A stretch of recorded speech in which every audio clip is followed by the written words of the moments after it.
If you guys have been watching these videos, you know that I've been into the VR AR space for a while now. I've tried most of the major headsets, and Apple seems to be finally getting into the VR space. I'm going to talk about how Apple could revolutionize the VR space or the AR space, as they have done so many times with all their other products. So I've tried most of the VR AR headsets. The most recent of which that impressed me the most is the PSVR 2, which is an amazing gaming headset, probably the best experience you can get in VR right now. It's got 4K screens inside it, eye tracking, inside-out tracking for the environment tracking. Overall, the experience is fantastic, but specifically only for gaming. The other device that really impressed me was the Nreal Air in terms of video quality and comfort. Comfort-wise, the Nreal Air feels super light, just like a normal pair of glasses. And the way they're able to achieve that is they pretty much offloaded all the processing, everything to the USB-C port on the side. So you can either power it with a battery or power it with a USB-C device. And that's what gives you the display inside the glasses. And that's the reason it feels so nice.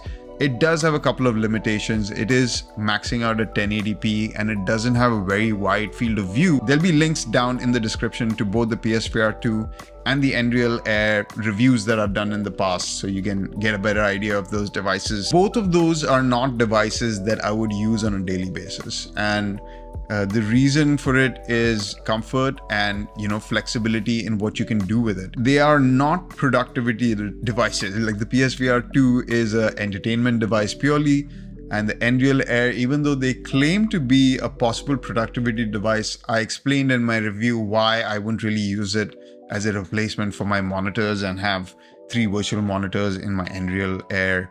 Even though I tried to do that, it didn't work out so well. So what could Apple do that could be the best of both worlds, right? Like, how could they make this headset the next thing that everybody wants? So let's go through the list of rumors and I'll give you my thoughts. First of all, the hardware specs of the device claiming to be, there are going to be 12 camera sensors on the device itself with 4K OLED screens inside.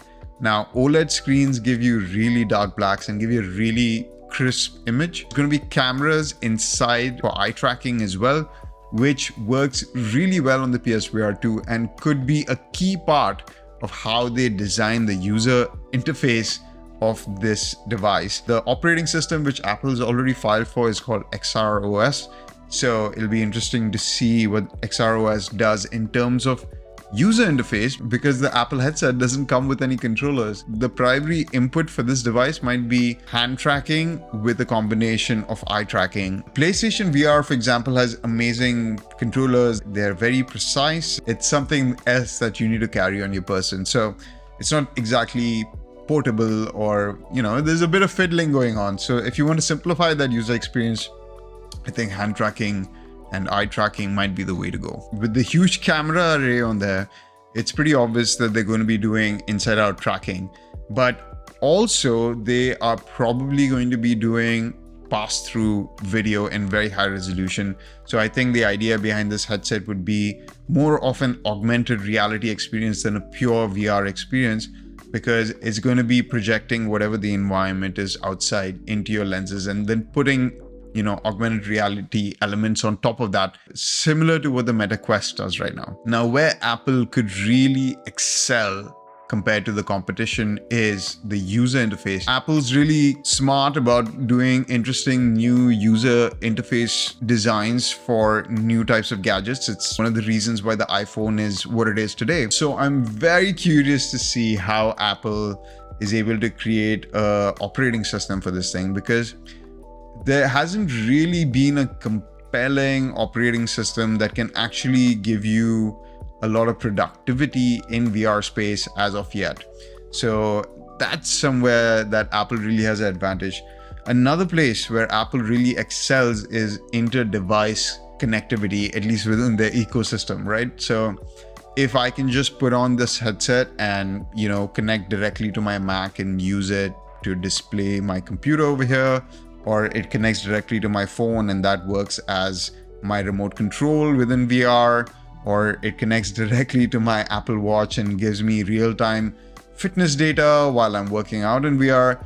That could be somewhere where Apple really demolishes the competition in terms of interoperability with different devices. Another interesting concept about this headset is that it is not going to have a battery inside it, and you're going to have to connect something into it like a battery pack, which is going to be the size of 2 iPhones. So a pretty big battery pack. It is so unlike Apple to do something like that, to have an external battery pack which is cabled going down into your pocket. I mean, that really seems off, but the reason for it is probably that they're trying to make this device as small and light as possible. Similar to how the Nreal Air has kind of offloaded everything through the USB port on it. You know, it's just a space-saving measure, so it gives me good confidence that this is going to be a very thin and light device, hopefully.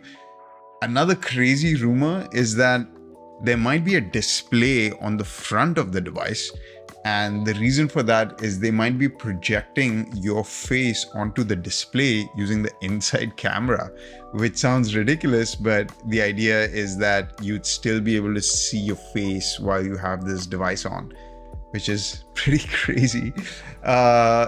You know, and another rumor is that it's going to be able to scan your face and project it into FaceTime calls. Like, so you could be wearing this headset and your whole face will show up in your FaceTime call. I don't even know how they're going to pull that off, but sounds interesting, I guess.